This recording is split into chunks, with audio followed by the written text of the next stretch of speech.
Y segundo, brevemente vamos a centrarnos a analizar un tema muy importante a su vez dentro de la práctica jurisdiccional.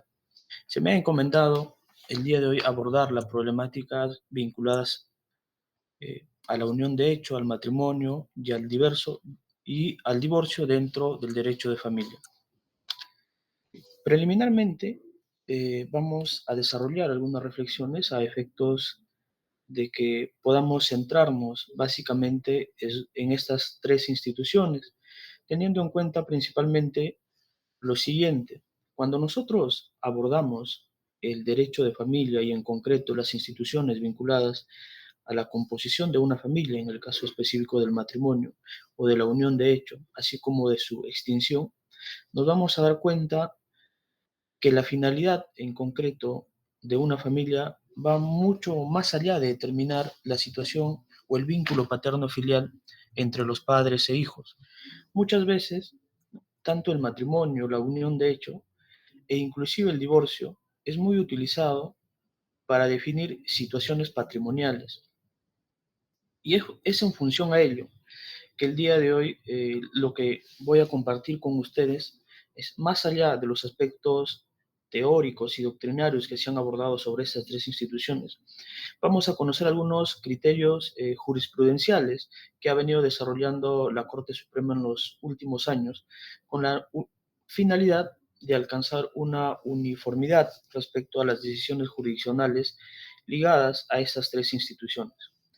Para ello hay que tener en cuenta lo siguiente, y es que la familia estuvo, está y estará siempre más allá del derecho. Esto implica reconocer que la familia sobrepasa el aspecto normativo y posa en un aspecto existencial del individuo. Es sabido, pues, para todos nosotros, que los conflictos familiares, a su vez, son cada día más complejos y diversos. Por ende, muchas oportunidades o muchas veces las disposiciones normativas que regulan las instituciones propias del derecho de familia requieren una evolución constante. No obstante, cuando el legislador no atiende de manera oportuna esta necesidad, ¿no? Se le encarga a los operadores jurisdiccionales, quienes a través de la interpretación de la norma deben solucionar los conflictos intersubjetivos de intereses vinculados a cuestiones familiares. Es por ende, ¿no?, que cuando nosotros abordamos el derecho de familia en concreto y para dar una solución específica de cualquiera de los ámbitos en el que nos desempeñemos, o sea, como defensa técnica, o sea, dentro de las instituciones del sistema de justicia, es necesario conocer mm, la vertiente de interpretación que siempre es novedosa dentro del ámbito jurisdiccional. Evidentemente, las disposiciones normativas hoy en día se interpretan de manera diferente a como se interpretaban hace 20 años. Y ello principalmente porque nuestra sociedad es cambiante. Hemos escuchado muchas veces incluso que se habla de una reforma total de las disposiciones normativas que regulan el derecho de familia, o una reforma que busque justamente consolidar nuevos derechos que se han podido observar o que han nacido de las interpretaciones jurisdiccionales, tanto a nivel nacional como internacional, que se han venido adoptando en nuestro país y que inclusive, ¿no?, se busca reducir el nivel de discrecionalidad con la que cuentan los operadores jurisdiccionales, en específico los jueces, al momento de resolver contiendas de esta naturaleza. Entonces, una de las herramientas que hoy en día se utiliza, por ejemplo, para dar una solución inmediata a estos conflictos es la denominada interpretación dinámica, ¿no? Esta interpretación dinámica, que si bien es cierto, nace o es propia del derecho constitucional, también hoy en día esta interpretación dinámica ha alcanzado al derecho de familia. ¿Y esto por qué? Porque siempre cuando hablamos del derecho de familia, ya sabemos que la finalidad del derecho de familia en concreto es proteger a la familia, proteger a los niños. En los últimos años también ha tenido un abordaje especial la protección de la mujer y las personas más vulnerables dentro de una contienda de hecho. Y es por ello que planteamos esta interpretación dinámica dentro de los procesos de familia, identificando sus tres finalidades, ¿no? El primero es la protección de los derechos fundamentales como tal, El segundo, garantizar la equidad de la condición de las partes procesales, y es que es conocido que dentro de un conflicto intersubjetivo de intereses, siempre una de las partes va a estar en desventaja, ¿no? Y a esta persona es la que la denominamos, ¿no?, que la parte procesal que por naturaleza siempre se va a encontrar en desventaja. En el caso en concreto, en el derecho de familia tradicionalmente se ha asumido, por ejemplo, en un divorcio, que la persona que estaría en más desventaja probablemente sea la mujer. No obstante, hay que tener en cuenta también que de acuerdo a los supuestos o de acuerdo a los criterios en los que se está abordando la causal de divorcio, se determinará si efectivamente es la mujer o el varón quien está en una condición desfavorable dentro del proceso. ¿Por qué? Para darle finalmente un trato específico que busque justamente garantizar una equidad no solo de los recursos procesales con los que cuenta, ¿no?, sino inclusive una equidad en el propio análisis de la contienda. Y finalmente, garantizar la solución efectiva del conflicto. Ahora bien, hay que entender también lo siguiente. Si bien es cierto, históricamente se ha asumido que el derecho de familia pertenece al derecho privado, ¿no? Entenderán, por ende, que si es que se encuentra enmarcado dentro del derecho privado, las formalidades son definitivas en un proceso de familia. Es decir, un proceso que no cumpla ciertas formalidades, eh, por ejemplo, puede alcanzar su finalización sin la necesidad de un análisis de fondo, ¿no? Y esto hablando procesalmente como instituciones clásicas como el abandono o la aplicación del artículo 203 del Código Procesal Civil. Lo que se ha buscado, por ejemplo, en los procesos de familia en los últimos años es darle una interpretación diferente, ¿no? Es darle una interpretación que finalmente el juez tenga la obligación de solucionar este conflicto intersubjetivo de intereses, emitiendo necesariamente un pronunciamiento de fondo y de alguna manera proscribiendo decisiones basadas en meras formalidades de los procesos judiciales en concreto. Bajo estas reflexiones generales, vamos a entender lo siguiente: que la familia no fue creada por el derecho ni pertenece originariamente a él. La única función de la norma del jus es regularla de manera que se puede estructurar sus relaciones y que permita la interacción de las personas en armonía, paz en un núcleo social, ¿no? Y hay que entender lo siguiente, como mencionaba previamente. Se ha hablado muchas veces de una reforma total, por ejemplo, del libro de familia del Código Civil.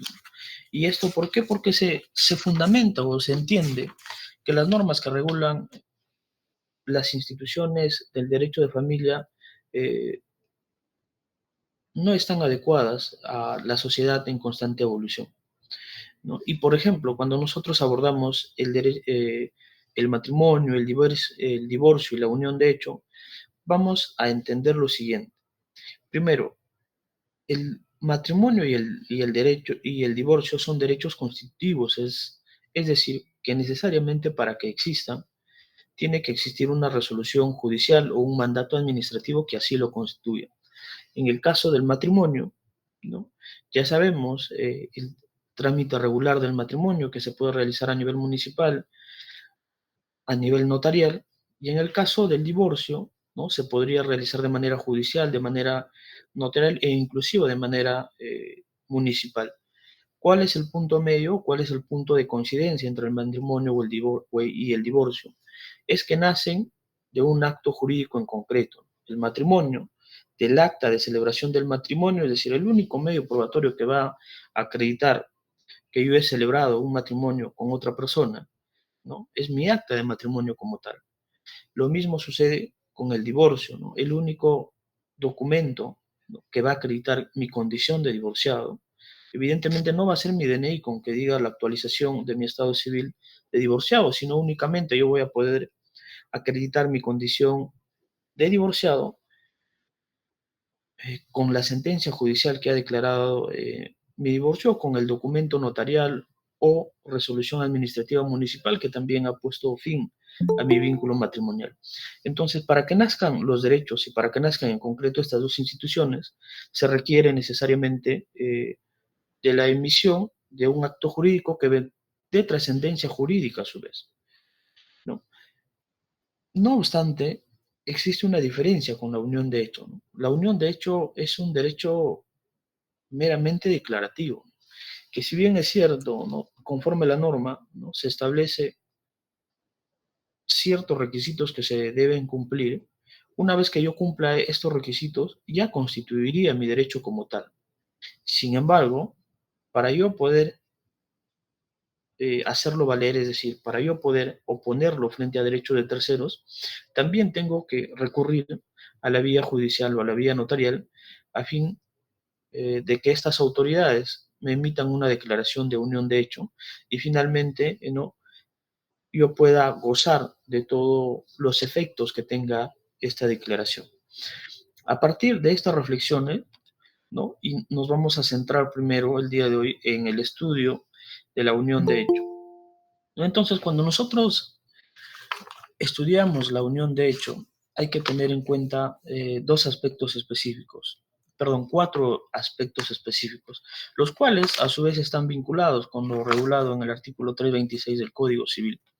No, evidentemente, cuando nosotros hablamos de una unión de hecho, para su constitución vamos a requerir la configuración de estos cuatro elementos.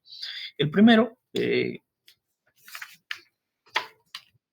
que se tenga que tratar necesariamente de dos personas de sexos complementarios, es decir, varón o mujer, ¿no? Evidentemente, hasta la fecha en nuestro país eh, no está permitido ni el matrimonio y mucho menos la unión de hecho entre dos personas del mismo sexo. Por ende, el primer presupuesto, el primer elemento que debe superar, ¿no? El análisis de la unión de hecho es evidentemente que estas personas sean de sexos opuestos. El segundo elemento es que estas personas se encuentren libres de impedimento, ¿no? Más adelante vamos a conocer que existen una serie de impedimentos eh, que están vinculados al matrimonio. Ahora, los impedimentos vinculados al matrimonio o que se encuentran dentro del marco normativo que regula el matrimonio son los aplicables a la unión de hecho, cuando nosotros nos referimos a libres de impedimento. Y segundo, ¿no? Que tengan una finalidad análoga al matrimonio, ¿no? Evidentemente, ¿cuál es la finalidad principal que tiene la unión de hecho con el matrimonio? El primero es la convivencia como tal y luego la procreación, porque justamente es la finalidad del matrimonio y probablemente, aunque teóricamente no se ha entendido así, y la finalidad también de la unión de hecho, debería ser no solo la convivencia, sino la procreación de nuevas personas, ¿no? Y el tercer elemento, ¿no? Es que los efectos patrimoniales y análogos, ¿no? Tienen efectos patrimoniales análogos a una sociedad de gananciales. Y acá lo que yo mencionaba, siempre el derecho de familia, cualquiera sea su naturaleza o cualquiera sea las instituciones del derecho de familia que nosotros buscamos abordar, tenemos que tener en presente que casi siempre tienen una vinculación con cuestiones patrimoniales. Y ahí es que justamente diversas instituciones del derecho de familia se ha regulado, se ha implementado, se ha creado, porque tienen vinculación con el manejo patrimonial eh, de una persona. Entonces, para garantizar la correcta administración del patrimonio de la persona es que justamente se han ido edificando una serie de derechos como el matrimonio, como la unión de hecho e inclusive el divorcio. ¿Ya? Entonces, nos queda claro, estos elementos van a ser a su vez, adicionalmente, bueno, que sean entre un varón y una mujer, ya nos quedó claro, una unión voluntaria sin que medie coacción, ya que evidentemente si es que existe coacción, ya no podría configurarse una unión de hecho y tendría evidentemente que demostrarse, ¿no? Probablemente dentro de un trámite judicial la inexistencia de esta coacción. Que los convivientes libres de impedimento matrimonial, ya he mencionado que estos impedimentos están vinculados con los impedimentos que tiene una persona para celebrar un matrimonio en concreto. Muy importante el factor temporalidad, que teóricamente se menciona que este tiempo tiene que ser 2 años continuos, ¿no? 2 años continuos sin interrupciones. Quinto, la exclusividad entre los cónyuges, ¿no? Esta exclusividad está vinculado también a la fidelidad entre las personas que están viviendo en una relación de unión de hecho. Y finalmente, que exista una notoriedad de la unión. Hay que comportarse, evidentemente, como convivientes, podríamos decir de una u otra manera. A grandes rasgos o a grandes medidas, ¿no? Estos son los presupuestos que tiene que cumplir una unión de hecho para ser declarada como tal.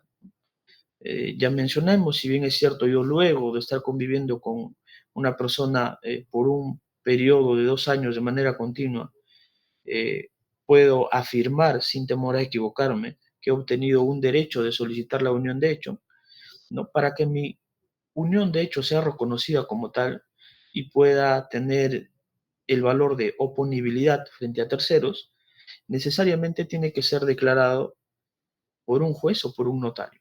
Entonces, existe en este momento estas dos vías a la que yo como ciudadano puedo recurrir y evidentemente dependerá de la decisión que yo tome. Ahora, la pregunta, ¿cuándo recurrir a un notario y cuándo recurrir a un juez?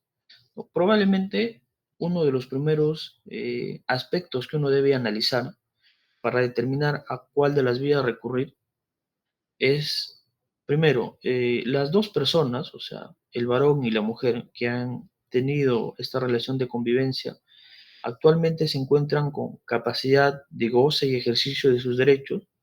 Probablemente uno de los cónyuges haya fallecido, que es lo que naturalmente se da en los procesos judiciales, por ejemplo, de unión de hecho, ¿no? Que fallece uno de los convivientes y la conviviente y la otra conviviente es la que entabla el proceso de unión de hecho, ¿no? Para que pueda demostrar. Ahora, si existe una unión de hecho y ambas personas no tienen ningún impedimento para el ejercicio de sus derechos, podrían recurrir directamente a la vía notarial, ¿no? En concreto, si el varón y la mujer se encuentran vivos, lo recomendable, ¿no? Por celeridad, es recurrir al trámite notarial para solicitar la unión de hecho por esta vía. Y si evidentemente uno de los convivientes ha fallecido, necesariamente se tiene que entablar un proceso judicial de unión de hecho, para que dentro del proceso se pueda determinar si efectivamente se ha logrado acreditar eh, que han convivido por un periodo de 2 años continuos y libres de todo impedimento matrimonial. Asimismo, cuando recurrir a la vía judicial, cuando, por ejemplo, los convivientes estén en desacuerdo, ¿no? Es casi una problemática actual que muchas veces existen personas, ¿no? O parejas que conviven un determinado periodo. En este periodo, evidentemente, adquieren bienes muebles, inmuebles y otra serie de derechos que finalmente van a dar beneficios patrimoniales. Luego de un tiempo tienen conflictos personales, ¿no? Entonces, para garantizar la administración de ese patrimonio que se ha obtenido, es que justamente se recurre a la unión de hecho cuando las personas, tanto el varón como la mujer, pese a que se encuentran con vida, existe un desacuerdo entre ellos. Entonces, durante un proceso judicial se determinará si evidentemente se ha logrado acreditar que estas dos personas han estado conviviendo por un periodo mayor a los 2 años. Luego, ya mencioné, la exclusividad está vinculado también a la fidelidad y la notoriedad de la unión, ¿no? Ahora, hay que entender lo siguiente, si bien es cierto, ¿no? Podríamos indicar que como la unión de hecho en sede judicial es un derecho declarativo, basta que yo cumpla con estos presupuestos para que el juez necesariamente emita una sentencia fundada y declare como tal la existencia de una relación de unión de hecho. No obstante, vamos a ver algo. Vamos a ver en las láminas siguientes algunos ejemplos en los que se ha abordado problemas vinculados a la unión de hecho, ¿no? Y acá vamos a encontrar primero la casación 149-2019 de la libertad. ¿Qué es lo interesante en esta casación o qué es lo interesante en este criterio jurisprudencial asumido por la Corte Suprema? ¿Qué tenía este caso de particular? Y este caso en particular es que la demandante, desde que había redactado su demanda, no había hecho hincapié que ella mantenía una relación sentimental con la parte demandada. Evidentemente, el demandado, al ser emplazado de esta demanda, él negó que hayan tenido una relación de convivencia y se basó justamente en el término que utilizó la demandante, quien en todo momento había señalado que únicamente mantenía una relación sentimental, y para de alguna manera desvirtuar sus argumentos, ¿no? E indicar que evidentemente una relación sentimental no es igual que una relación convivencial. Evidentemente, cuando la Corte Suprema analiza este caso, ¿no? Basándose en la forma en cómo había estructurado la parte accionante su escrito postulatorio, ¿no? Es que establece esta diferenciación en los siguientes términos, ¿no? Una relación sentimental se caracteriza por ser circunstancial y momentánea, a diferencia que una relación convivencial, que es una relación estable y continua.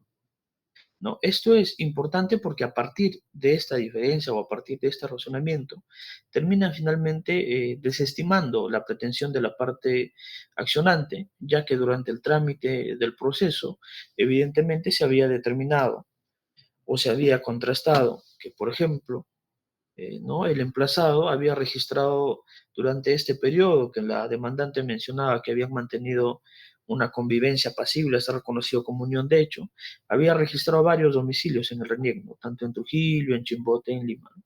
Por ende, ¿no? La Corte Suprema asume que bajo este razonamiento no podría ni siquiera ser posible determinar un domicilio convivencial entre las partes. Entonces, muy importante es que cuando nosotros nos toque analizar de cualquiera de los campos en los que nos desempeñamos un- una demanda de unión de hecho, hay que visualizar en principio que el término utilizado en el escrito postulatorio y que a su vez sea materia de controversia a lo largo del proceso sea justamente determinar la relación de convivencia, más allá que la relación sentimental, ¿no? Entonces, fíjense lo importante, ¿no? Que es saber conocer la diferenciación o saber centrarnos bien en los términos que utilizar dentro de un escrito de demanda, por ejemplo, para que finalmente cuando nos toque recurrir al Poder Judicial, ¿no? El Poder Judicial nos dé la razón. Luego, vamos a encontrar también la casación 4870-2019, ¿no? Que está vinculado a la valoración de los medios probatorios que se deben postular dentro de un proceso judicial que busque el establecimiento de una declaración de unión de hecho. Entonces, acá hay que entender lo siguiente. Cuando nosotros hablamos de medios probatorios dentro del sistema procesal civil, ¿no? Podemos identificar los medios probatorios tradicionales, ¿no? Los medios probatorios documentales, ¿no? Cuya exigencia de fecha cierta es indispensable para generar total convicción en el operador jurisdiccional, y también los medios probatorios personales, que es la declaración de los testigos. ¿Cuál es la particularidad, por ejemplo, de un proceso de unión de hecho? Un proceso de unión de hecho como tal tiene como requisito indispensable no solo el ofrecimiento de medios probatorios documentales, sino que inclusive la norma de manera expresa me pide el ofrecimiento de tres testigos que deben contrastar, ¿no? La relación de convivencia durante el periodo que yo estoy afirmando. Entonces, bajo este contexto, por ejemplo, en este caso,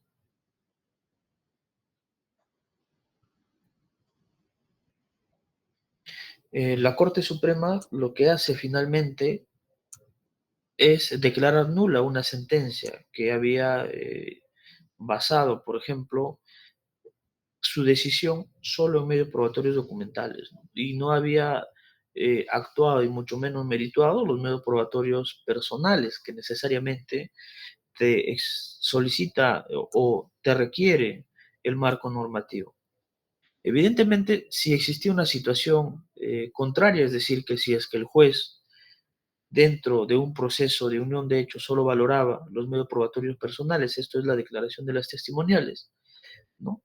La consecuencia también de una sentencia que solo se base en medios probatorios testimoniales para declarar una unión de hecho es la nulidad como tal de esta decisión. Y esto sucedió en la casación 4993-2018, ¿no? En los que, a diferencia de la casación anterior, el juez había basado su pronunciamiento en la declaración íntegramente de los testigos, ¿no? Y no había valorado porque las partes no habían ofrecido también medios probatorios documentales. Entonces, es importante el ofrecimiento de estos dos medios probatorios documentales. ¿Por qué? Porque dentro del proceso de unión de hecho se tiene que determinar al menos dos aspectos concretos.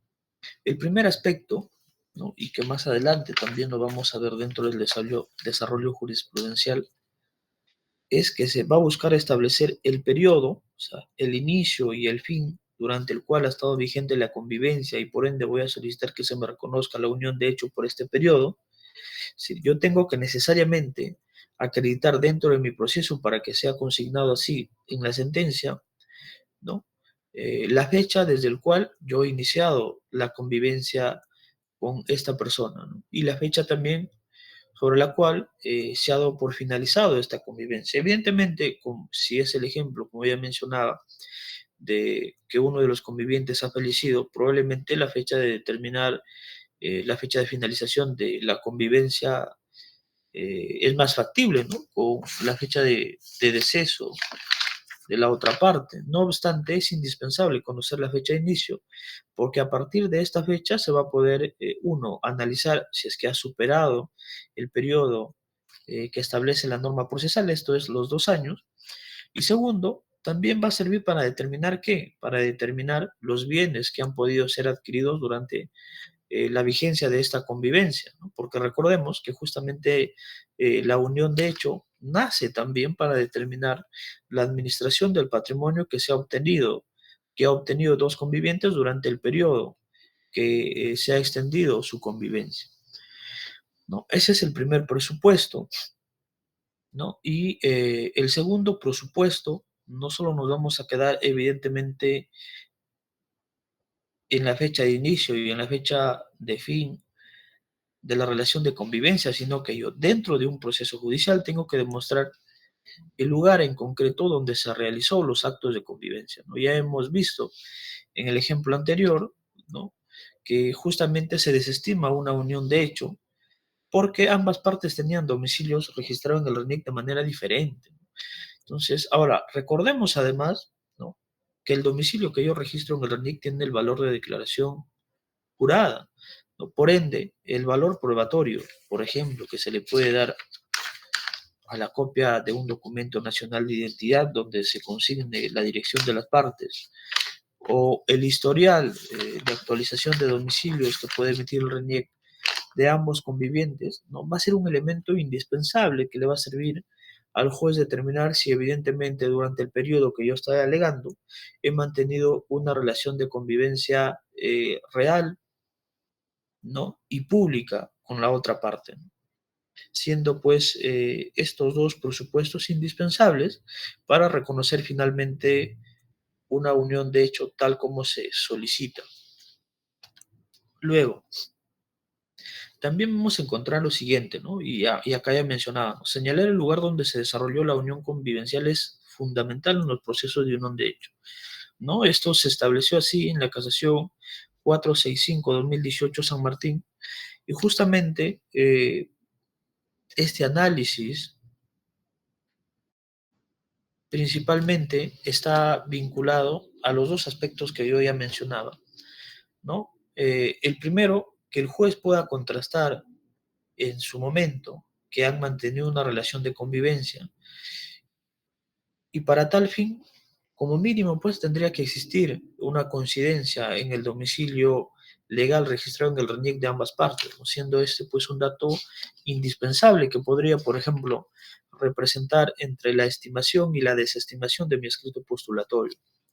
Siguiente, en la casación 4687-2011, una casación un poco antigua en realidad, ¿no? Se estableció algo importante y trascendente y que a su vez generaba muchas veces mucha confusión respecto al régimen patrimonial de una unión de hecho. ¿Cuál es el régimen patrimonial que genera la declaración de una unión de hecho? ¿No? Muchas veces nos podíamos confundir, por ejemplo, con una copropiedad o como una mancomunidad, ¿no? En el caso en concreto, ¿no? Hay que entender que como la unión de hecho, ¿no? Me genera a mí los mismos derechos que un matrimonio, evidentemente lo que va a generar es que los bienes que han sido adquiridos durante el periodo de vigencia de la unión de hecho, ¿no? Estén sujetos a un régimen de mancomunidad y no a un régimen de copropiedad.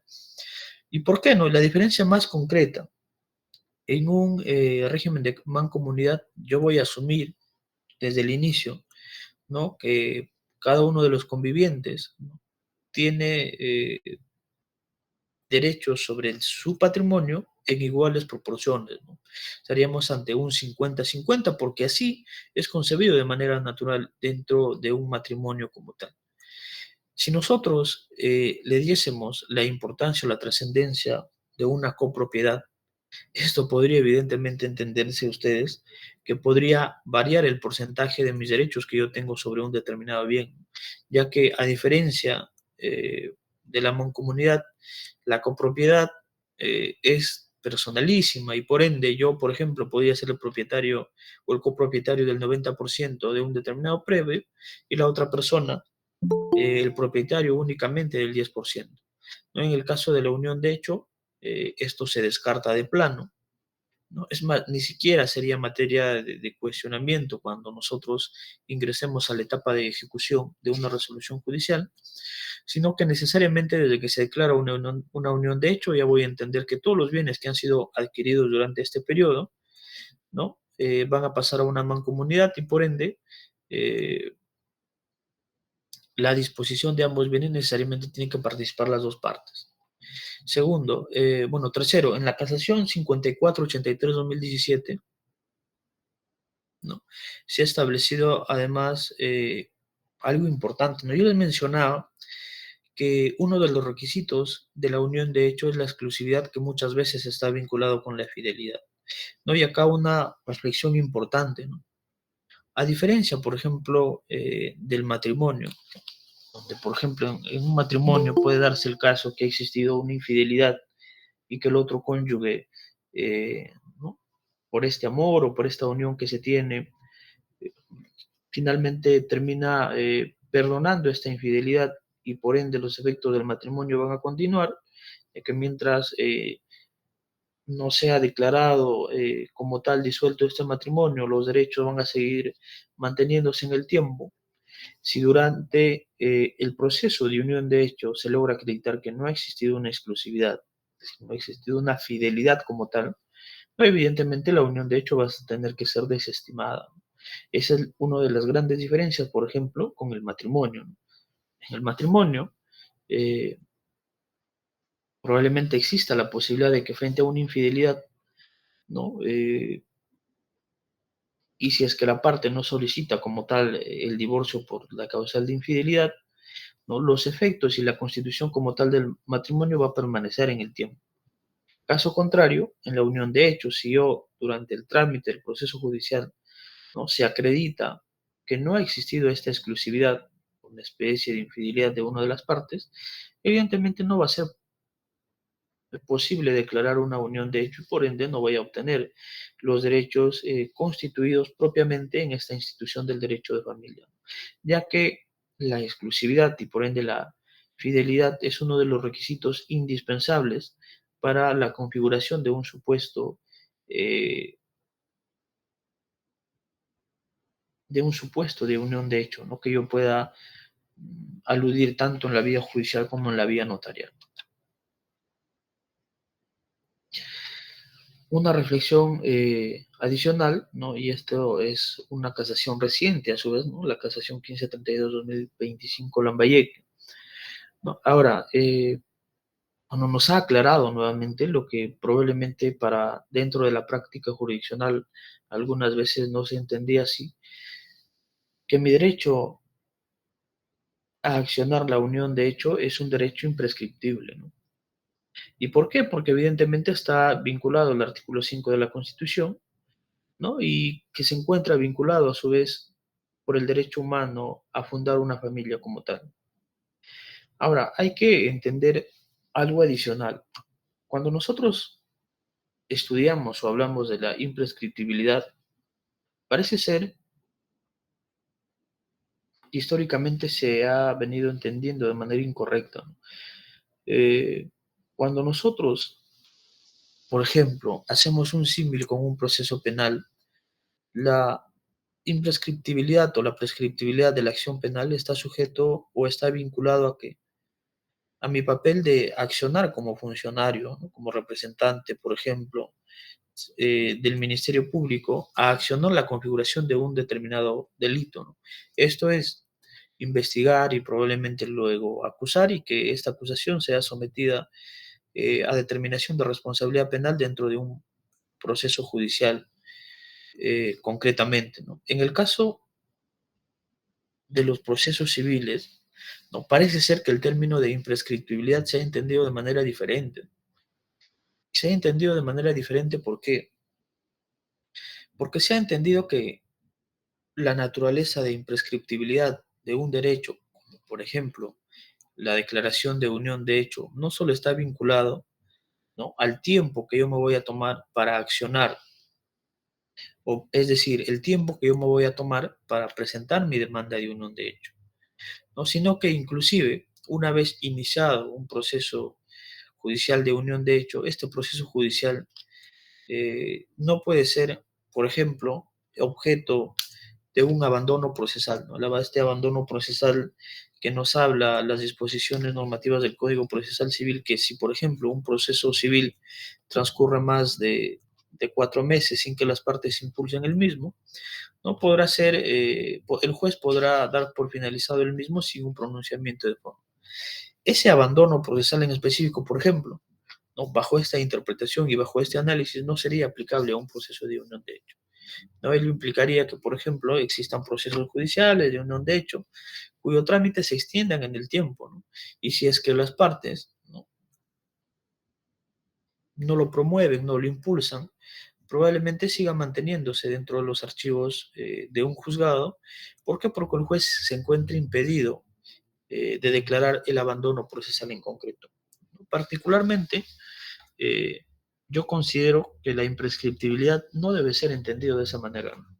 La imprescriptibilidad o el análisis, la interpretación del factor de imprescriptibilidad de un derecho debe estar principalmente basado en el tiempo que yo tengo para accionar una determinada demanda, ¿no? Es decir, que, a ver, si es que a mí me declaran en abandono un proceso judicial, fácilmente yo podría iniciar un nuevo proceso, no con mi misma pretensión, porque finalmente no ha existido un pronunciamiento de fondo sobre la causa que yo he sometido a un proceso judicial. Lo mismo, ¿no? que un proceso penal, ¿no? que es la interpretación más símil a un proceso penal. La imprescriptibilidad es para accionar, para investigar, lo mismo debería ser en un proceso civil, ¿no? La imprescriptibilidad debería estar ligado al tiempo que yo tengo para demandar o para reclamar judicialmente un derecho que considero que he obtenido. Pero, bueno, en esta casación nos deja en concreto que este plazo, que no existe un plazo de prescripción, no solo para accionar una demanda de unión de hechos, sino que inclusive eh, para la continuidad de un trámite judicial como tal. Luego, como evidentemente cuando nosotros revisamos el marco normativo que regula la declaración de unión de hecho muchas veces generaba interpretaciones diversas y a su vez no existía, ¿no? una línea idónea e única en la interpretación de la norma procesal dentro de los procesos de unión de hecho, la Corte Suprema también se vio en la obligación de abordar algunos aspectos específicos y, por ejemplo, ¿no? Establecer requisitos específicos a los que denominaron elementos configurativos de la unión de hecho, ¿no? Y a través de la casación 4066-2010, la libertad, lo que hace la Corte Suprema es, de una u otra manera, traducirnos lo que se establece en el Código Civil y nos plantea lo siguiente. Bueno, que a su vez este planteamiento es un deber que tiene que realizar todo operador jurisdiccional cuando tenga que emitir un pronunciamiento de fondo sobre las uniones de hecho. Y el primero, ¿no? Para que se configure la unión de hecho, los individuos que conforman tal unión no deben tener impedimento para contraer matrimonio, y esto ya mencionaba anteriormente, ¿no? Los impedimentos para yo constituir como tal una convivencia y luego eh, solicitar que se me reconozca como unión de hecho, es que yo previamente tengo que verificar que ninguno de los dos convivientes se encuentren bajo un supuesto de imposibilidad o impedimento para contraer un vínculo de matrimonio. Si uno de los convivientes tiene un impedimento regulado, por ejemplo, en el artículo 274 del Código Civil, evidentemente ya no podría ser amparable una unión de hecho de esa naturaleza. Segundo, nuevamente acá la Corte Suprema hace la precisión de lo que ya establece también la norma, es que tiene que tratarse de una unión heterosexual, es decir, de un varón y una mujer, ya que por cómo está diseñado nuestro marco normativo, ¿no? Y nuestras propias disposiciones constitucionales, hasta la fecha no se puede admitir como tal una relación entre personas del mismo sexo. Sí, que compartan habitación, lecho, techo. Esto es que las parejas lleven su vida tal como si fuesen cónyuges, compartiendo intimidad en un clima de fidelidad y exclusividad. Entonces acá nuevamente nos menciona esta importancia de que las personas que estén dentro de una relación de convivencia y que pretenden a futuro solicitar su reconocimiento de unión de hecho, tienen que necesariamente comportarse como cónyuges, ¿no? Luego, el presupuesto número D está vinculado también al plazo como mínimo que debería transcurrir durante la vigencia de esta convivencia, y este plazo es de 2 años, ¿no? Que a diferencia, por ejemplo, en otros países donde tienen instituciones similares, que generalmente el plazo es de 4 años, en nuestro país este plazo es un plazo eh, mínimo de 2 años, ¿no? Que probablemente o fácilmente muchas parejas de convivientes puedan superar. Y que la apariencia conyugal debe ser pública y notoria, ¿no? Esto es importante. O sea, las personas que están dentro de una convivencia no deben comportarse como una relación conyugal ante el público, ¿no? Y por eso es que yo mencionaba, a partir de este requisito o a partir de este presupuesto, es que dentro de un proceso de unión de hecho necesariamente se requiere la declaración de los testigos. ¿Por qué? Porque los testigos vendrían a ser el único medio de prueba que pueda acreditar que las partes han tenido una convivencia pública y notoria, ¿no? En la casación 3241-2018 Piura, de alguna manera se intentó reducir estos presupuestos y establecerlos de manera concreta en tres presupuestos que deberían superar.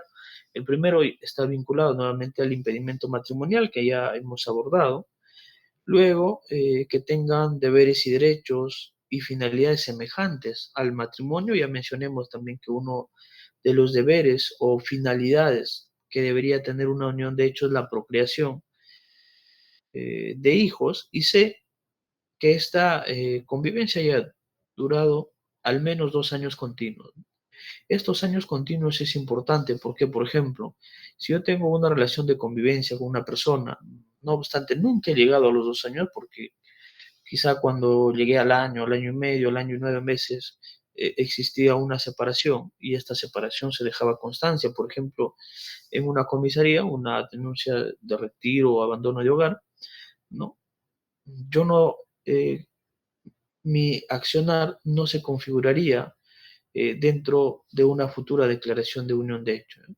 Es decir, si el juez, cuando analice un proceso, determina que las partes pueden tener 6, 7, 8 años de convivencia, pero si estos años de convivencia no han sido continuos porque las partes así no lo han demostrado, evidentemente va a tener que desestimar la unión de hecho. Más allá, ¿no?, que se pueda indicar que sumando todos los periodos que he estado conviviendo con esta persona supero en demasía los 2 años, si no lo han hecho de manera continua, ¿no?, no cabería o no se configuraría la unión de hecho, ¿no? Entonces son estas algunas reflexiones y algunos criterios jurisprudenciales que he querido compartir con ustedes sobre la unión de hecho en concreto, ¿no? Reiterando además, ¿no?, que la unión de hecho muchas veces, o se ha creado en realidad, porque la unión de hecho se ha creado como tal con la finalidad de dar una situación a los conflictos de naturaleza patrimonial entre los convivientes, ¿no? Ya vamos a entender, ¿no? Y seguramente nosotros hemos podido observar dentro de la práctica del ejercicio del derecho, es que el interés principal de una unión de hecho eh, está vinculado evidentemente a la obtención de derechos patrimoniales, ¿no? Porque justamente esta es la finalidad que se entiende que persigue instituciones constitutivas de derechos dentro del seno familiar.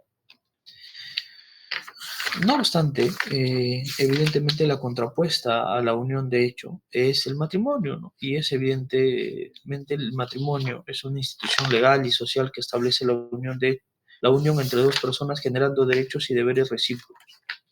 Entonces, existe una particularidad, además, ¿no?, en nuestro código, y es que en el Código Civil, por ejemplo, primero se aborda la unión de hecho y luego se aborda el matrimonio como tal, ¿no?, cuando probablemente podría ser de manera diferente, ¿no? Y de manera diferente porque lo que se debería promover, ¿no?, es el matrimonio como institución, porque así lo reconoce nuestra Constitución, ¿no?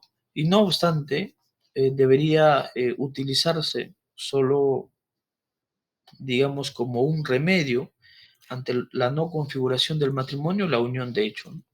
Probablemente en los últimos años, si bien es cierto, no se tiene una estadística concreta, probablemente las uniones de hecho en algún momento vayan a superar a los matrimonios registrados en nuestro país.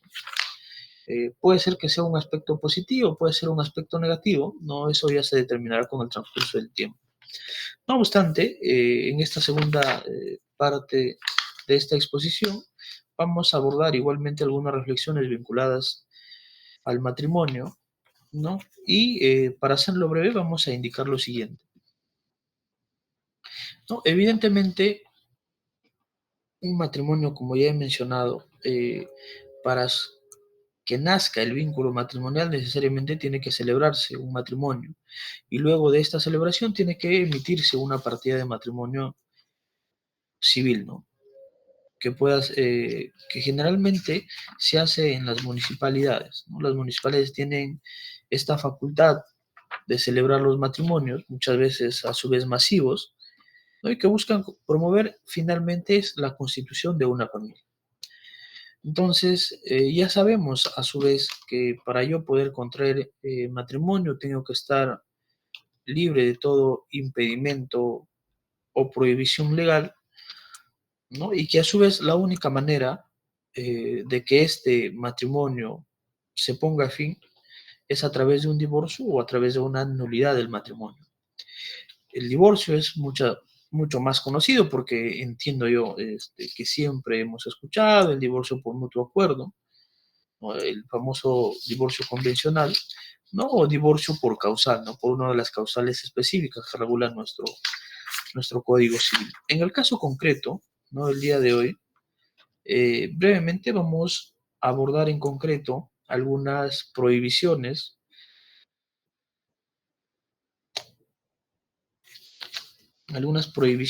que establece nuestro marco legal para la celebración de los matrimonios, ¿no? Precisando además lo siguiente, que en la lámina existe evidentemente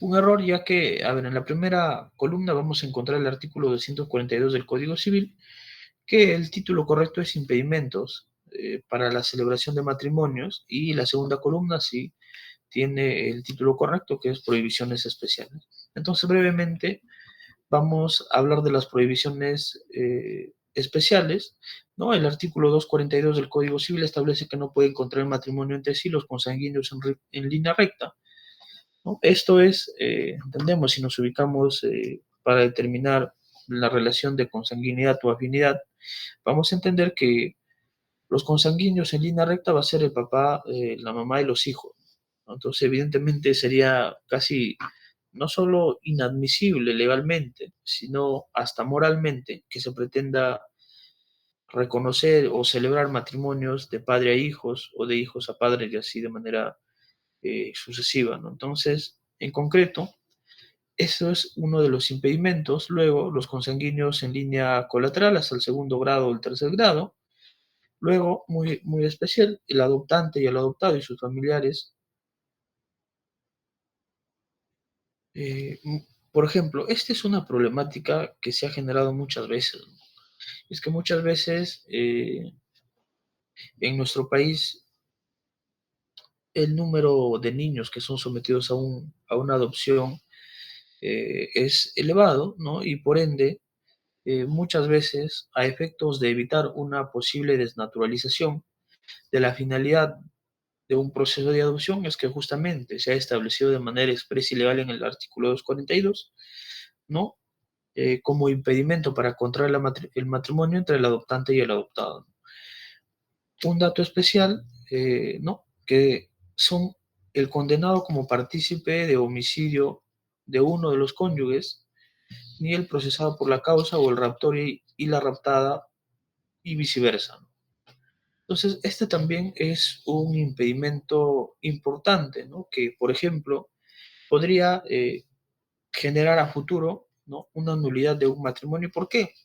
Porque probablemente, a ver, cuando nosotros hablemos de los consanguíneos en línea recta, los consanguíneos en línea colateral, y probablemente también los adoptantes, no pueda ser advertido fácilmente por el ente encargado de la celebración de los matrimonios, esto es por la municipalidad o por un notario. Probablemente estos dos aspectos no pueda ser advertido previamente.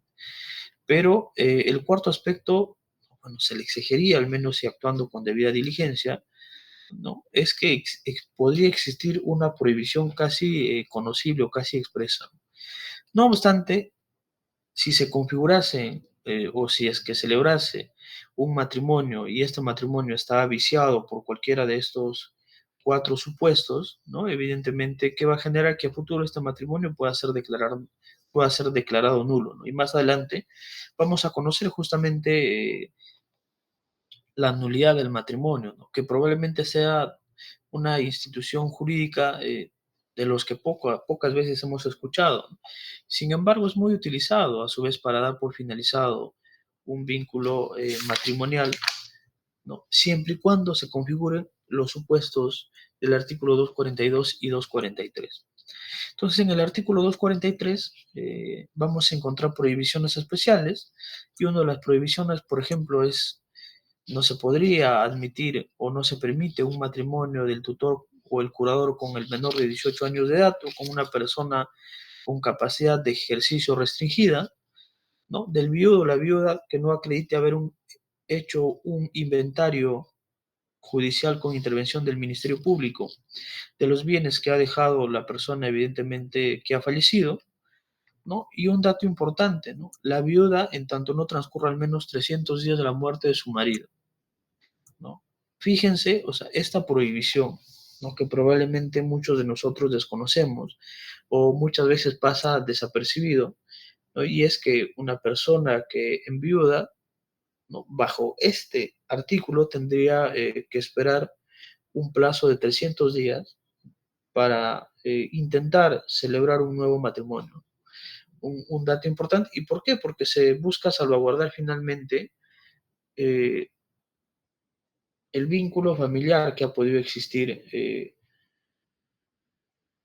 dentro de una relación matrimonial, que muchas veces también, ¿no? Dentro de un matrimonio por naturaleza se va a procrear hijos, ¿no? Entonces, para salvaguardar la integridad psicológica y muchas veces económica y física de los herederos de esta persona fallecida, es que justamente se ha establecido criterios específicos en tiempo para que una persona que enviude no pueda celebrar un matrimonio de manera casi inmediata.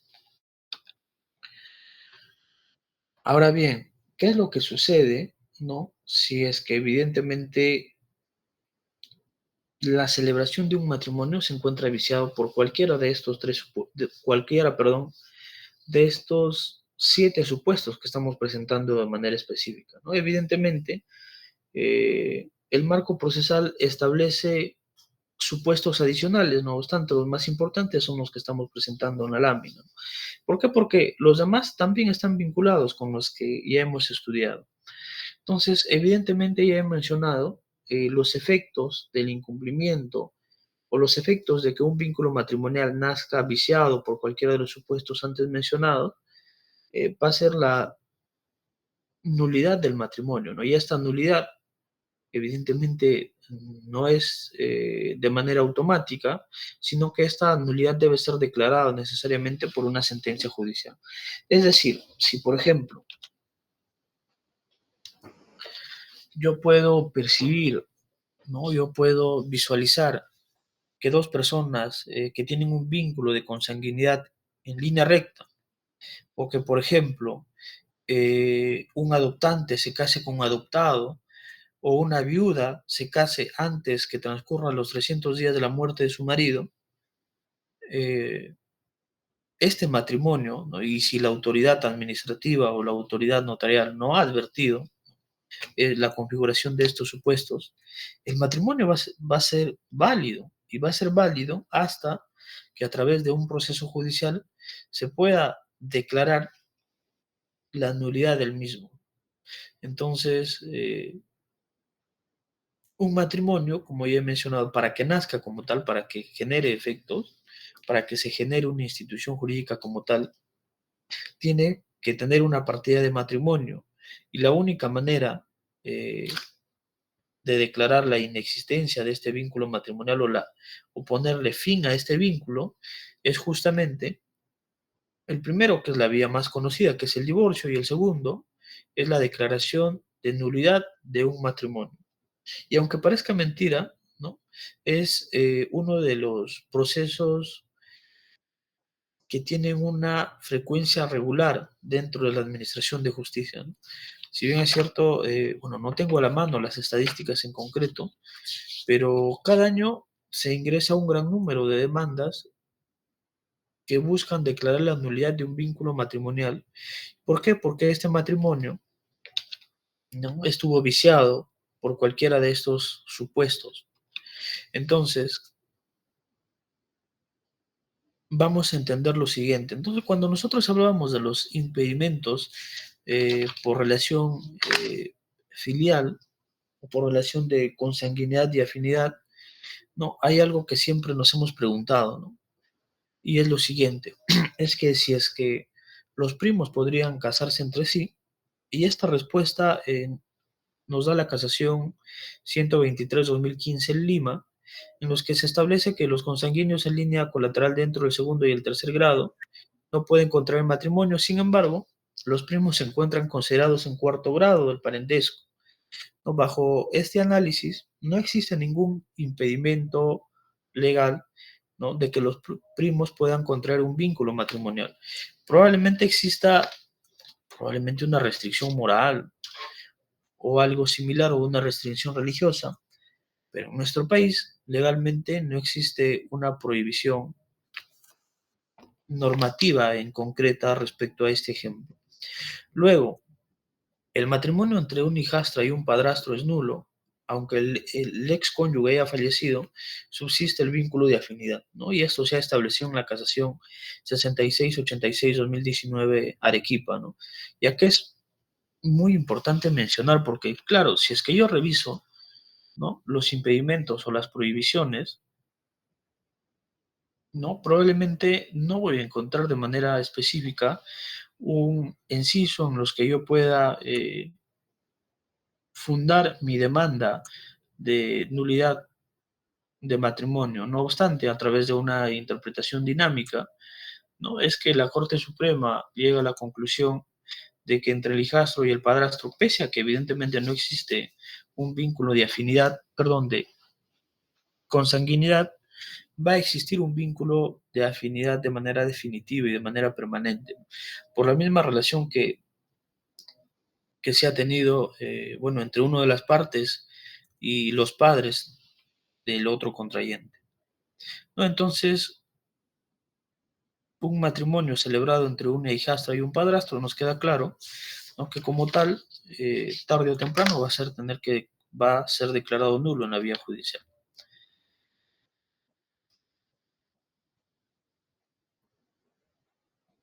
¿no? Y acá, nuevamente, la Corte Suprema en la Casación 726-2006 nos recordaba lo siguiente, ¿no? Yo había mencionado que puede existir un matrimonio que se encuentre viciado en cualquiera de estos supuestos que recoge nuestro marco legal.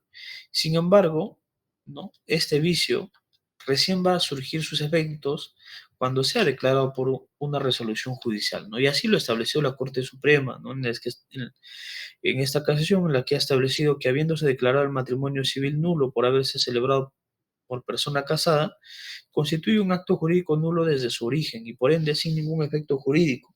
Pero dicha declaración no opera ipso iure, es decir, no opera de manera automática, sino que se requiere una declaración judicial para dejarla sin efecto. Entonces, siempre por más que la celebración de un matrimonio probablemente sea evidente, porque nosotros como conocimientos del marco normativo podemos advertir que se encuentra viciado o se encuentra dentro de uno de los supuestos reprochables jurídicamente, ¿no?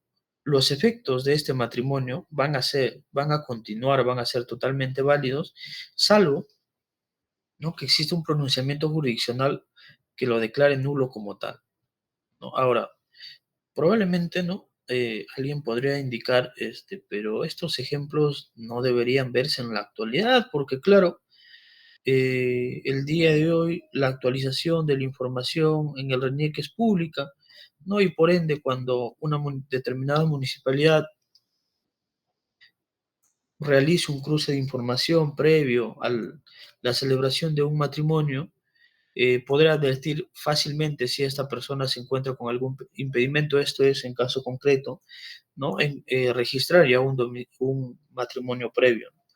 Bueno, la práctica jurisdiccional, por ejemplo, nos ha mostrado casos un poco curiosos, ¿no? En los que, por ejemplo, en una ceremonia de un matrimonio masivo, una persona se casaba en dos oportunidades, ¿no? En el turno de la mañana se casaba con una persona y en el turno tarde con la otra.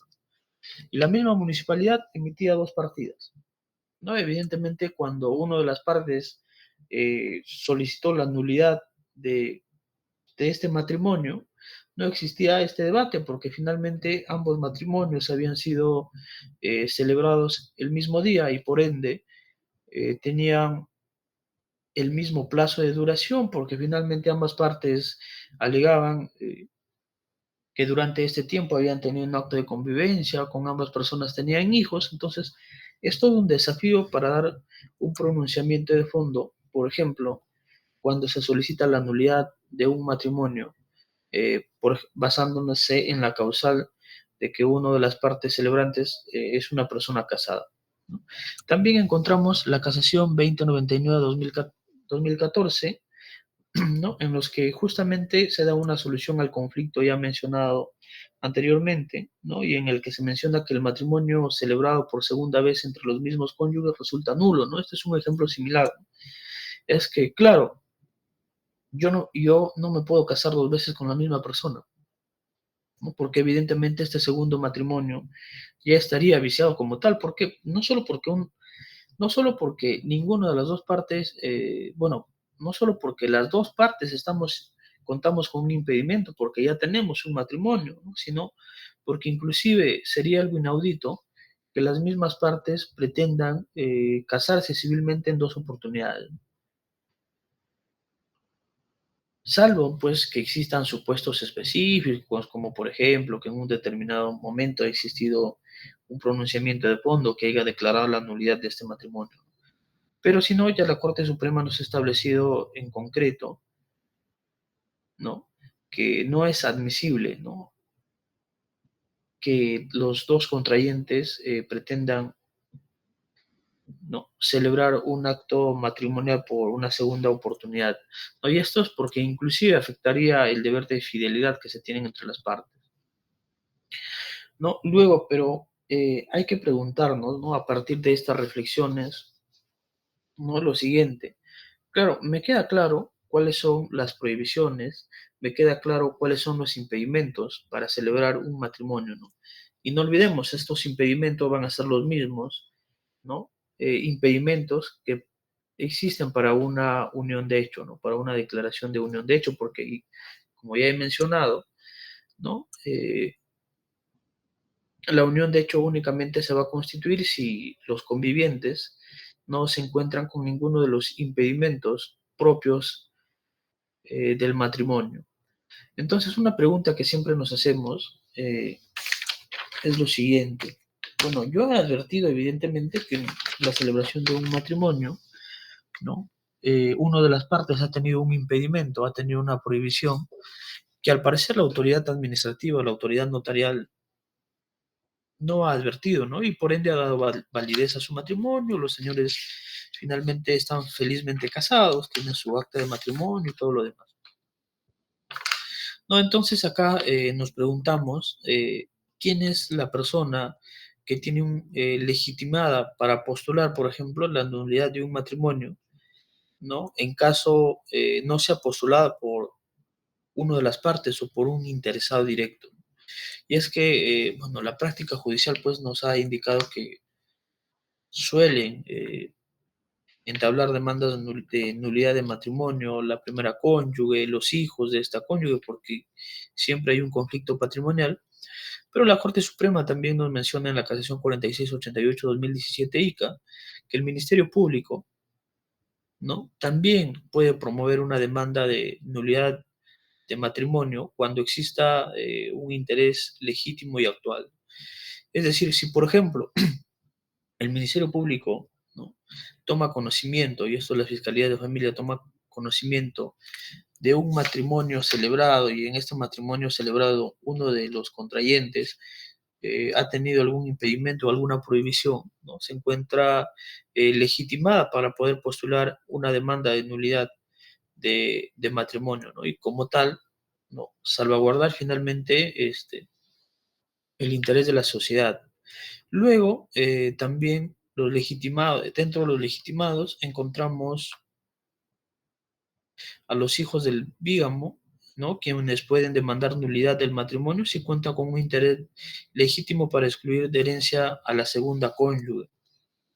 ¿Ya? Y esto es muy importante, ¿no? A ver, muchas veces, ¿qué es lo que sucede, no? Esta persona ha estado casada dos veces, ¿no? La persona fallece y de pronto, eh, ¿no? Con la persona que se casó por segunda vez, es decir, con la persona que celebró este segundo matrimonio, es la que tramita la sucesión intestada y finalmente se declara como única heredera, ¿no? Y sucesora como tal del finado, ¿no? Pese a que existen otros hijos y probablemente otra cónyuge. Entonces, ya no solo el conflicto se va a constituir en un conflicto de naturaleza patrimonial y filial, sino que inclusive lo que va a mover un proceso de esta naturaleza finalmente es el interés por patrimonio que pueda tener esta persona fallecida, ¿no? Y de estos ejemplos, ¿no? Han existido diversos supuestos que han tenido que ser analizados por la Corte Suprema, ¿no? Para dar una solución inmediata a un conflicto de esta naturaleza, ¿no? Y con ello entonces cerramos estas breves reflexiones respecto al matrimonio, ¿no? Y brevemente vamos a abordar el divorcio, ¿no? Y, a ver, Para el divorcio, primero vamos a hacer la siguiente reflexión, ¿ya? Hay que entender primero que el divorcio, ¿no? A diferencia, por ejemplo, de la unión de hecho y de la nulidad de matrimonio en específico, que es lo que hemos conocido anteriormente, el divorcio como tal es un derecho personalísimo, ¿no? Y como derecho personalísimo, ya entenderán ustedes que únicamente puede ser accionado por uno de los cónyuges. O sea, no existe la posibilidad de que ante un fallecimiento, por ejemplo, los sucesores, es decir, los hijos, pretendan demandar un divorcio respecto al otro contrayente, ¿no? No es admisible esa figura. Y es más, si un proceso de divorcio se inicia el trámite y mientras se encuentre el trámite de la causa sin que exista un pronunciamiento de fondo, uno de las partes fallece, ¿no? Evidentemente este proceso va a tener que darse por finalizado por sustracción de la materia.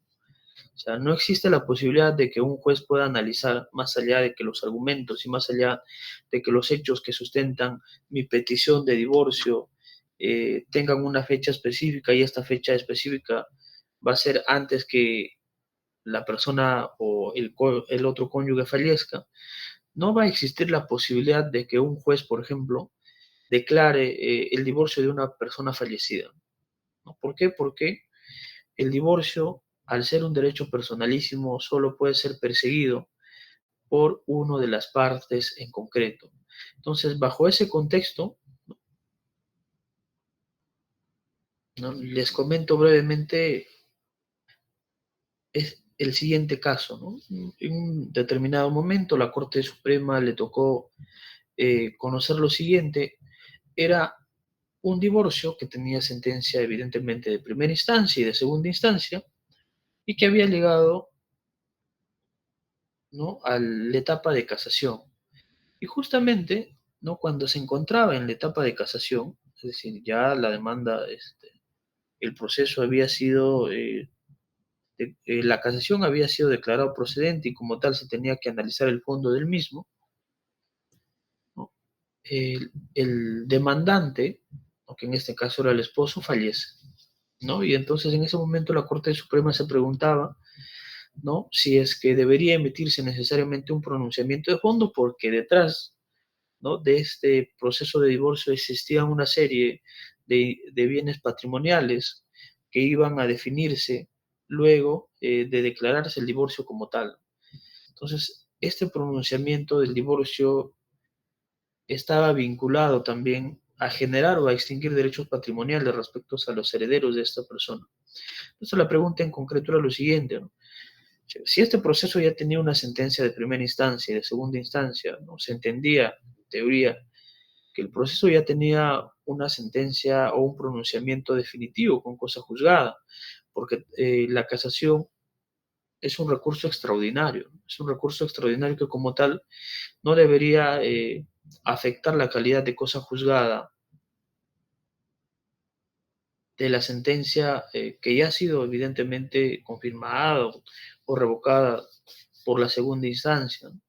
Y finalmente, lo que la Corte Suprema decide no es declarar la sustracción de la materia, pero claro, desaprovechó un momento importante justamente para explicarle a la comunidad jurídica que el derecho los, o el divorcio es un derecho personalísimo y que como tal debe ser perseguido única y exclusivamente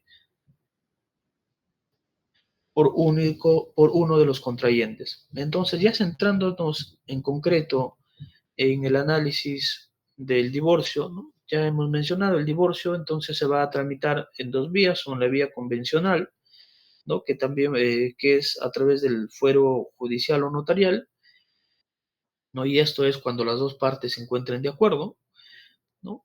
O el divorcio por causal, y las causales se encuentran establecidos en nuestro marco legal y son brevemente los siguientes, ¿no? El adulterio, ¿no? Que incumple el deber de fidelidad, la violencia física, el atentado contra la vida y la injuria grave, que incumple los deberes de respeto mutuo que se tienen que tener los cónyuges, el abandono injustificado del hogar, ¿no? La conducta deshonrosa, el uso de drogas, enfermedades de grave transmisión sexual, la homosexualidad, la condena por delito doloso, la imposibilidad de hacer vida en común y la separación de hecho, ¿no?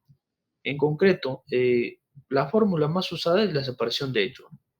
Y es más, por ejemplo, si uno ya si analizamos el fondo de este tipo de procesos, porque cada uno de las causales de divorcio generan un proceso específico de divorcio, ¿no? Va a implicar también, por ejemplo, la actuación de medios probatorios y otros actos propios y específicos de cada causal, y lo que se ha traducido generalmente es que el divorcio por separación de hecho es un remedio, porque evidentemente las partes ya se encuentran separadas de hecho por un periodo mayor de 2 años, mientras que el divorcio por las otras causales, como adulterio, violencia física, es un divorcio de naturaleza sanción. ¿Por qué? Porque evidentemente el cónyuge perjudicado va a tener que ser reparado.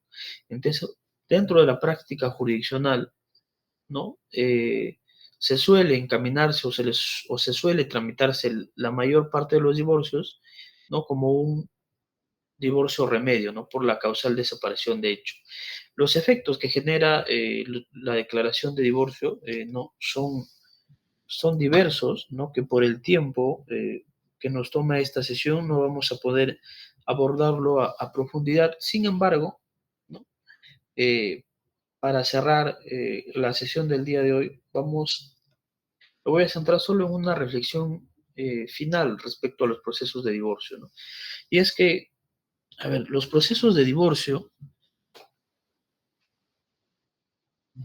ya sabemos que solo pueden ser accionados cuando se configuran causales específicas, como los que se ha planteado en la lámina anterior, ¿no? Pero a su vez, siempre nos solemos preguntar al momento de interponer, por ejemplo, una demanda de divorcio, ¿no? ¿Qué juez es competente o qué juzgado es el competente para conocer un proceso de divorcio por causal o inclusive un proceso de divorcio por mutuo acuerdo, ¿no? Y probablemente nosotros siempre hemos escuchado esta respuesta de que el juez competente es el juez del último domicilio conyugal, ¿no? Porque así se ha asumido tradicionalmente dentro de la doctrina y probablemente dentro de la práctica judicial. No obstante, hay que entender que la competencia territorial en un proceso de divorcio, ¿no?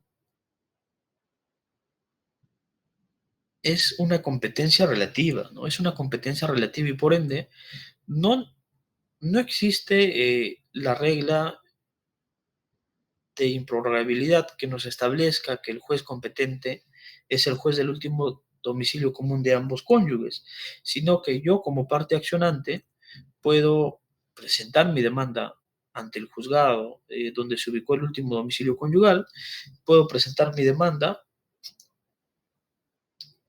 ante el juzgado donde se ubica el domicilio actual del demandado. Ahora, en caso el demandado en todo caso cuestione la competencia territorial, lo tiene que realizar a través de una excepción. ¿Eso qué nos quiere indicar? ¿No? Que las decisiones que suelen tomar algunos jueces, ¿no? Que cuando se presenta una demanda no se declaran incompetentes de oficio, es una decisión errada, ¿no? Es una decisión errada porque así lo ha confirmado la Corte Suprema en diversas ejecutorias de competencia, ¿no? En los que ha determinado expresamente que la competencia territorial, y esto es en casi todos los casos cuando hablamos en materia civil, que la competencia territorial es una competencia prorrogable, ¿no? Y que la única forma de cuestionarla no es de oficio, sino única y exclusivamente a través de la excepción de incompetencia, con la que mecanismo procesal con la que cuenta la parte emplazada, ¿no? A su vez hay que recordar, ¿no? Que evidentemente dentro de los procesos civiles existen supuestos donde sí existe una improrrogabilidad de competencia territorial, como por ejemplo los supuestos ligados a la materia sucesoria o inclusive aspectos ligados a la tenencia de menores de edad. En los demás casos, ¿no?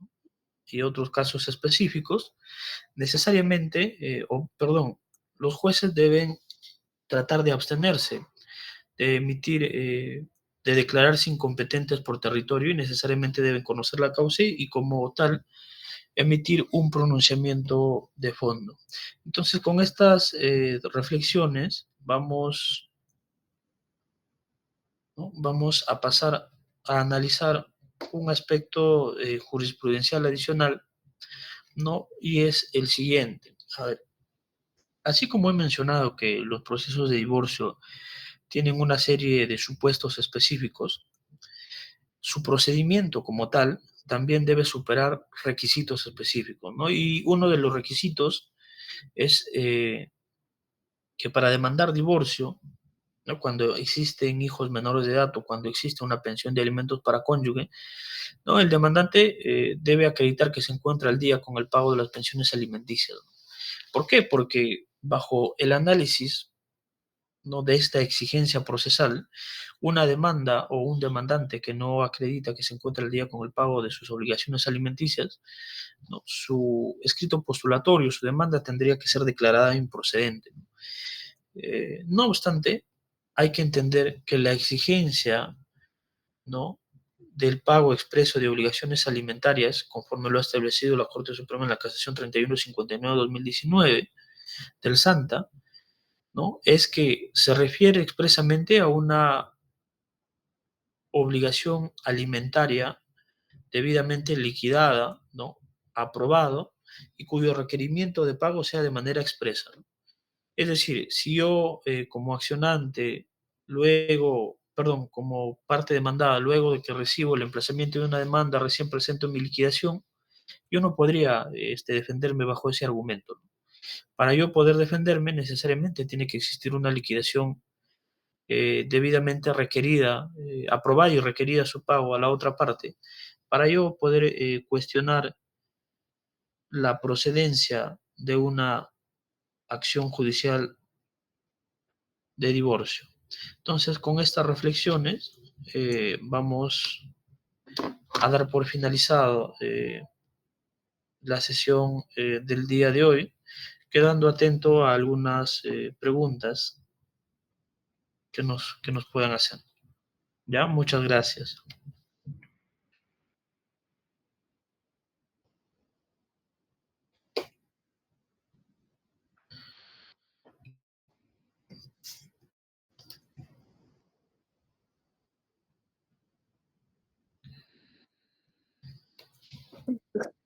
Buenas noches. Sí, buenas noches. ¿Cómo está? Buenas noches, doctor. En principio, agradecerle por la excelente ponencia. Siempre cosas nuevas aprendemos en este tipo de reuniones. Doctor, la pregunta puntual me despertó bastante interés el tema de la casación que salió pienso yo, por lo más fácil, tal vez con la sustracción de la materia. Usted ha expuesto respecto a la institución jurídica del divorcio que genera una serie de consecuencias, incluso dependiendo de las causales, ¿no? Entonces, si esto es así, eh, ¿cuál es su parecer, doctor? Entiendo que también usted se desempeña en el ámbito jurisdiccional. ¿Cuál es su parecer respecto a lo que ha resuelto la Suprema en vía de casación? Es decir, eh, ¿está bien en realidad eso? O en todo caso, poniéndonos en el supuesto de que sí tendría que haber un pronunciamiento de fondo, teniendo en cuenta, vuelvo a insistir, a que depende cuál habrá sido la causal por el que se ha estado llevando a trámite este divorcio y sabiendo también pues que esto tiene consecuencias patrimoniales, ¿no? ¿Cuál tendría que haber sido una aproximación, por decirlo así, correcta respecto a un pronunciamiento de fondo en ese caso, doctor? Muchas gracias. Sí, mm, interesante la pregunta, ¿no? Y es justamente, en realidad, uno de los procesos, ¿no? que en particular me tocó conocer, ¿no? Y que yo esperaba que finalmente la Corte Suprema adopte una decisión, ¿no? Y a mi parecer es lo siguiente. Primero, precisar la causal del divorcio era por infidelidad y se asumía que la otra parte había procreado otros hijos.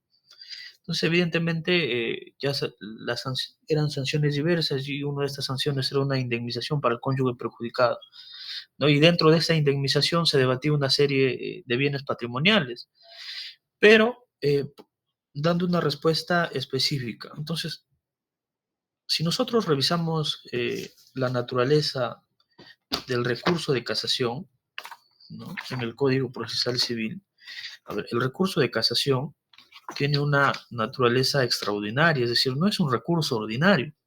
Entonces, bajo ese supuesto, ¿no? Yo entiendo que si es un recurso de manera extraordinaria, ¿no? La decisión ya obtuvo la calidad de cosa juzgada con la sentencia de vista de segunda instancia. ¿Ya? Esto es más, en un proceso similar, en otro proceso civil, por ejemplo, yo puedo solicitar la ejecución de una decisión, de una sentencia de vista de la segunda instancia, pese a que el recurso de casación se encuentra en trámite, porque se ha asumido así que el recurso de casación es un recurso extraordinario.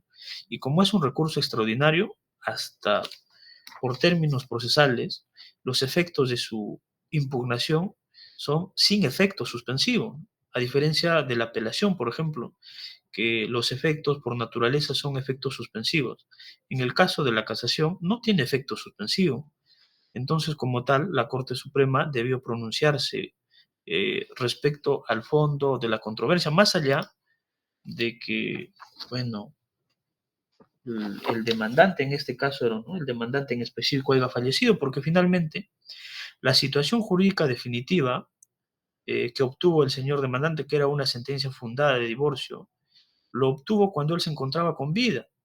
Entonces, bajo ese argumento, ¿no? Y teniendo en cuenta que la casación es un recurso extraordinario que, no, que tiene un efecto no suspensivo, no tiene efecto suspensivo, él ya tenía una situación jurídica definitiva a su favor cuando se encontraba con vida. Por ende, la Corte Suprema debió analizar el fondo de su pretensión, cuanto más si él cuando interpuso la casación e incluso se emitió el auto admisorio del recurso, ¿no? Esta persona se encontraba con vida, entonces no podría dudarse tampoco su voluntad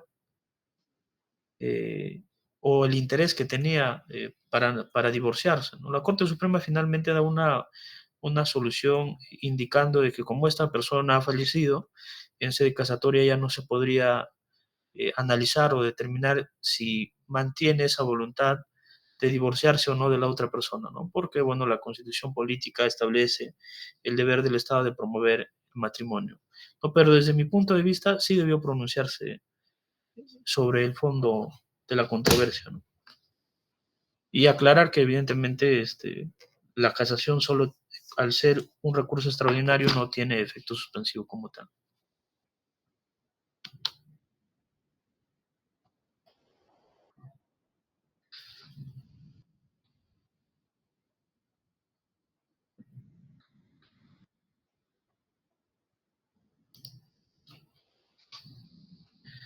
Ya, evidentemente, cuando nosotros hablamos de divorcio por separación, de hecho estamos hablando del divorcio por separación de cuerpos, porque justamente lo que se va a acreditar dentro del proceso judicial, ¿no? Es que haya esta separación entre los cónyuges, una separación en la práctica, ¿no? Y este periodo de separación tiene que ser superior a los 2 años.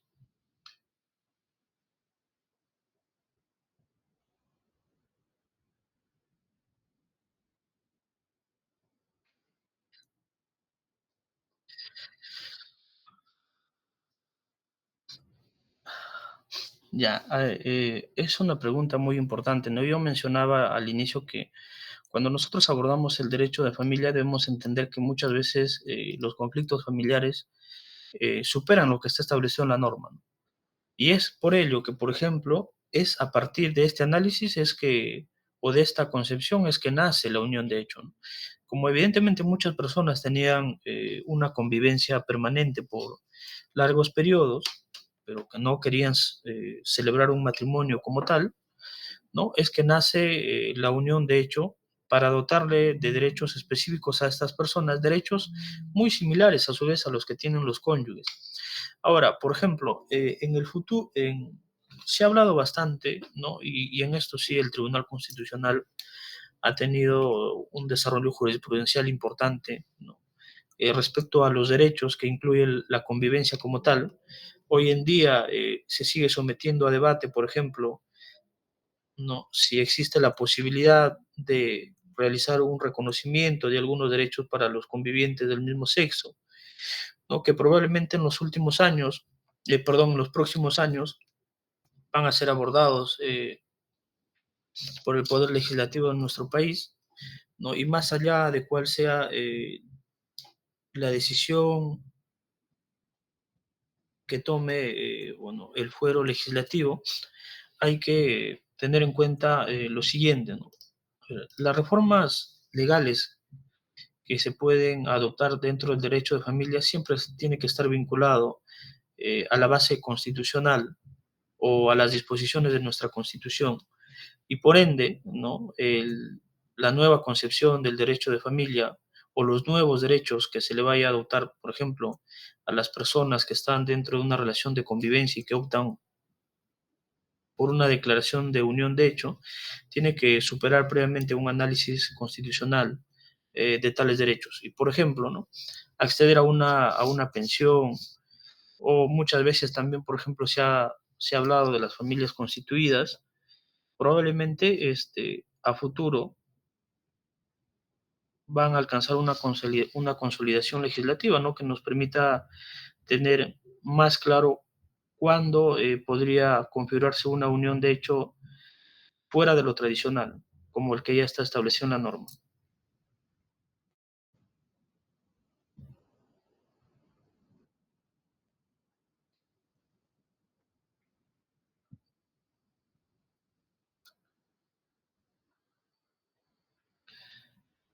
Ya, bien, primero hay que entender lo siguiente, en términos sucesorios, y este es un dato muy importante. A ver, la unión de hecho genera derechos patrimoniales como tal, pero no genera derechos sucesorios. Ya, entonces, yo, por ejemplo, si yo tengo una sentencia de unión de hecho a mi favor, yo no podría optar por pretender, ¿no? Por ejemplo, declararme sucesor procesal de una determinada persona. A diferencia de una persona eh, que ha celebrado un matrimonio, porque si yo tengo mi partida de matrimonio, ¿no? En el que demuestro que he celebrado un matrimonio con esta persona que ha fallecido, yo voy a optar y voy a exigir además todos los derechos sucesorios que me correspondan. No obstante, la unión de hecho como tal no genera derechos sucesorios, sino únicamente derechos patrimoniales en concreto. Justamente yo mencioné eso, que la unión de hecho se generó justamente para garantizar el patrimonio que podía ser adquirido por los contrayentes durante la vigencia de la convivencia.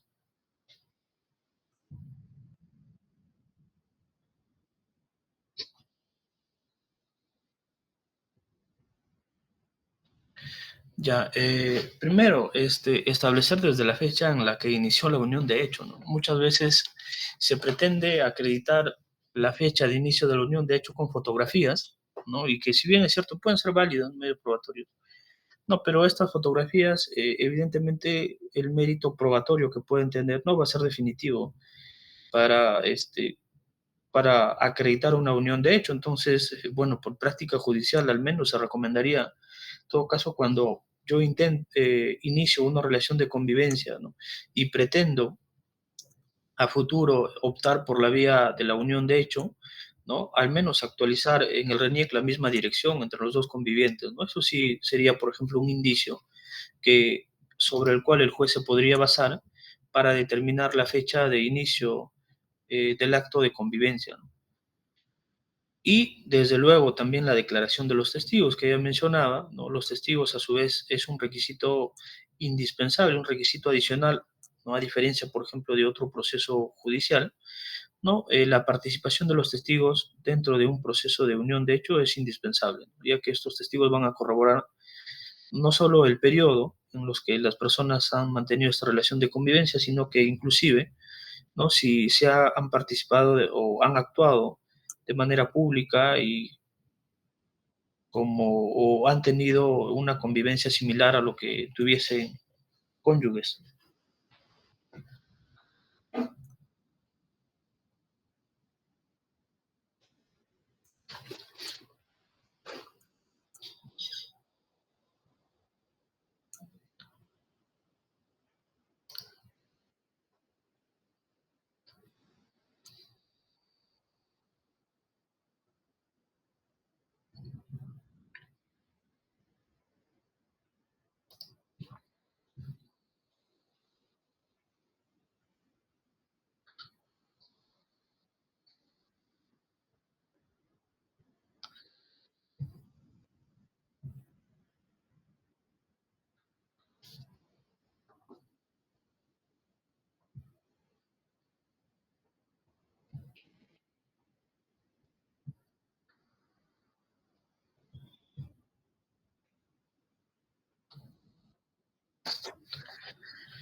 Ya, bien. Bueno, primero reiterar el agradecimiento por la consideración, ¿no? De extenderme la invitación para poder participar en este ciclo de conferencias, ¿no? Y segundo, felicitar también a los organizadores por ese compromiso y ese interés que han tenido, ¿no? De desarrollar este tipo de eventos en los que se puede compartir conocimientos, ¿no? Y a su vez, tanto de mi parte, ¿no? Como la parte de los asistentes, ¿no? Aprender algo más dentro de la práctica jurisdiccional y dentro de la práctica jurídica, que la capacitación para todos los abogados, para todos los estudiantes y para el público en general es importante y trascendente. Muchísimas gracias.